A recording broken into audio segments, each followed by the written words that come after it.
बिस्मिल्लाहिर्रहमानिर्रहीम अस्सलामुअलैकुम रहमतुल्लाहि व बरकातुहू। कैसे हैं आप सब लोग? उम्मीद है आप सब बिल्कुल ठीक होंगे। अल्लाह पाक आपको हमेशा खुश रखे, आमीन सुम्मा आमीन। तो वीवर्स, आज मैं आपके लिए बहुत ही मज़ेदार, बहुत ही ज़्यादा टेस्टी चॉकलेट केक की रेसिपी लेके आई हूँ। इस केक को हम बेकरी स्टाइल में बनाकर तैयार करेंगे और आप यकीन जाने इसे बनाना बेहद आसान है। तो अब आपको किसी की बर्थडे या किसी पार्टी के लिए बेकरी से केक लाने की बिल्कुल भी कोई ज़रूरत नहीं है। आप मेरी इस रेसिपी को फॉलो करके बहुत आसानी से घर में ही बेकरी स्टाइल केक बना सकते हैं। तो वीवर्स, अगर आपको वीडियो पसंद आए तो प्लीज़ उसे लाइक और शेयर करना बिल्कुल भी ना भूलें और मेरे चैनल को ज़रूर से सब्सक्राइब कर दीजिएगा और घंटी के बटन को दबाना बिल्कुल भी ना भूलें। तो आइए इस रेसिपी को बनाना हम स्टार्ट करते हैं। तो यहाँ मैंने एक बोल ले लिया है और अब हम इसमें 6 अंडे ले लेंगे और अंडों को इस तरह हमेशा सेपरेट तोड़ें, क्योंकि अगर कोई एक अंडा भी इसमें से ख़राब निकल आया तो आपके तमाम अंडे जो हैं वो ज़ाया हो जाएंगे। तो बस इस तरह से हमने अंडों को पहले तोड़ लेना है।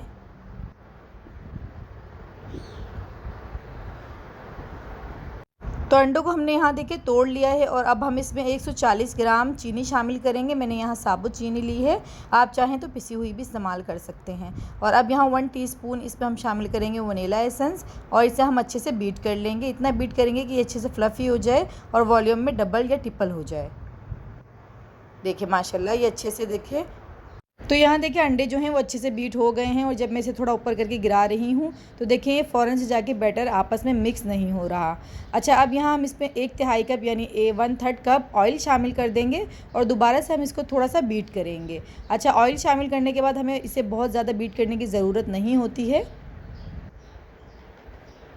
तो अब यहाँ हम एक छन्नी ले लेंगे और उसमें हम ले लेंगे 110 ग्राम मैदा और 30 ग्राम मैंने यहाँ कोको पाउडर लिया है। और अब इसमें हम 1 टीस्पून के करीब शामिल कर देंगे बेकिंग पाउडर और इसे छान लेंगे। अच्छा, हमने इसको 2 से 3 शिफ्ट में इस तरह से शामिल करना है और बहुत हल्के हाथों से हमने मैदे को इसमें फ़ोल्ड करना है।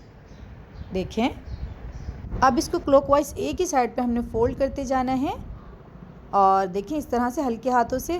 अच्छा, इससे क्या होता है कि अगर हमने स्पैचुला इधर उधर घुमाना शुरू कर दिया और तेज़ तेज़ हम इसको फ़ोल्ड करने लग गए तो अंडों को हमने इतनी मेहनत करके जो फुलाया होता है, फ्लफ़ी किया होता है, तो उससे क्या होता है कि अंडे जो हैं ये बैठ जाते हैं नीचे और फिर उसके बाद केक जो है वो सख्त बनता है। तो इस चीज़ का हमने ख्याल करना होता है कि हमने बहुत हल्के हाथों से मैदे को अंडों में फ़ोल्ड करना होता है। देखिए अच्छे से मैदा मैंने इसमें फ़ोल्ड कर लिया है। इसको थोड़ा टैप करेंगे और इसे बेक करेंगे 180 पे तकरीबन 30 से 35 मिनट के लिए। ओवन को मैंने 10 मिनट पहले ही प्रीहीट कर लिया था। तो जी यहाँ देखिए केक जो है वो 30 मिनट में बहुत अच्छे से बेक हो गया था, तो मैंने उसे ओवन से निकाल लिया है। क्रीम को मैंने बीट कर लिया है और इसे बीट करना मैंने आपको बहुत बार बताया हुआ है। अब हम यहाँ केक को मोल्ड से निकाल लेंगे। तो पहले इसकी साइडों में हम इस तरह से नाइफ़ चला लेंगे ताकि ईज़िली ये निकल जाए। और देखें माशाल्लाह कितना अच्छा से केक जो है वो बेक हुआ है हमारा। तो अब इससे मैं 2 लेयर में कट कर लूँगी, आप चाहें तो 3 भी कर सकते हैं इसकी लेयर्स। तो देखिए व्यूअर्स, माशाल्लाह केक कितना अच्छा सा हमारा बेक हुआ है। इसमें आप जाल देख सकते हैं कितना अच्छा माशाल्लाह बना है। और अब हम इसके ऊपर लगाएंगे शुगर सिरप। तो आधा कप आपने पानी लेना है, 2 टेबल स्पून या 1 टेबल स्पून आपने उसमें शुगर शामिल करनी है और अच्छे से उसको मिक्स कर लेना है। तो आपका शुगर सिरप रेडी है। और देखिए शुगर सिरप लगा लिया है, अब इसके ऊपर क्रीम लगा देंगे और यहाँ व्हिपिंग क्रीम आपने लेनी है। अच्छा, व्हिपिंग क्रीम में आपको कोई शुगर वगैरह या कोई भी ऐसी टेस्ट डालने की ज़रूरत नहीं होती है, एसेंस वगैरह, क्योंकि वो पहले ही बिल्कुल रेडी होती है, सिर्फ उसको बीट करना होता है। अब यहाँ मैंने इसके ऊपर लगा दिया है चॉकलेट गनेश और इसे बनाना भी मैंने आपको बहुत बार बताया हुआ है। और साथ ही उसके ऊपर मैंने थोड़े चॉकलेट चिप लगा दिए हैं और दोबारा से दूसरी लेयर रखेंगे, उसके ऊपर भी इस तरह से शुगर सिरप लगाएंगे और अच्छे से इसको क्रीम से कवर कर देंगे हम। अच्छा, चॉकलेट गनेश बनाने के लिए आपने क्या करना है, आपने लेने हैं 100 ग्राम डार्क चॉकलेट और आपने 60 ग्राम लेनी है व्हिपिंग क्रीम या हैवी क्रीम ले लें और उसको डबल बॉयलर पे चॉकलेट को क्रीम के साथ मेल्ट कर लें और उसके बाद आपकी चॉकलेट गनेश जो है वो रेडी है। तो बस देखें इस तरह से अच्छे से हमने इसको क्रीम से कवर कर दिया है और बहुत ज़्यादा नीट में इसको नहीं करूँगी क्योंकि मैंने इसके ऊपर चॉकलेट गनेश लगानी है। और अब देखें केक की साइडों पे इस तरह से हमने डिज़ाइनिंग कर लेनी है, ये बहुत अच्छी लगती है केक के ऊपर।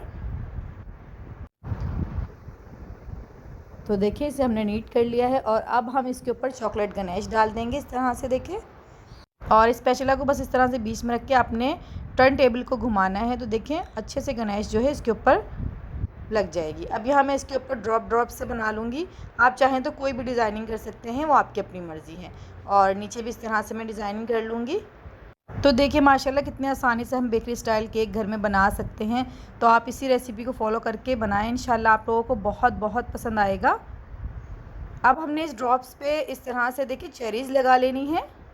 अगर चेरीज़ ना हो तो आप इसे स्किप कर सकते हैं, बट ये बहुत अच्छा लुक देती हैं केक को। और देखिए इसको और ज़्यादा चॉकलेटी बनाने के लिए और बच्चों को खुश करने के लिए इसके बीच में हम चॉकलेट चिप लगा देंगे। तो देखिए वीवर्स, बेकरी स्टाइल केक हमारा बनके रेडी है और बहुत टेस्टी ये बना था। आप बनाएंगे तो इंशाल्लाह आपको अंदाज़ा होगा। तो आपने ज़रूर ट्राई करना है, मुझे फ़ीडबैक ज़रूर भेजना है। मिलते हैं इंशाल्लाह नेक्स्ट रेसिपी में। दुआओं में याद रखिएगा। अल्लाह हाफिज़।